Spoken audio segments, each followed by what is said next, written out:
Welcome to Man Does Tech, where I solve the problems you didn't even know you had.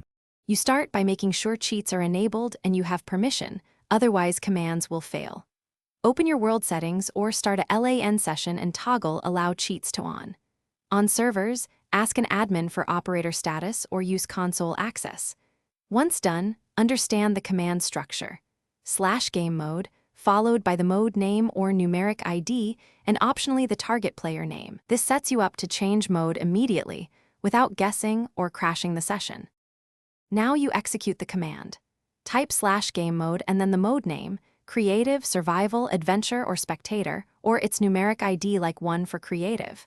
Then add a player name if changing someone else, for example, /game mode survival your name. Make sure you use tab to auto-complete names and reduce typos. On command blocks, place the command, power it, and use conditional logic for sequences. If you need to switch repeatedly, bind commands to shortcuts or functions to streamline repeated changes.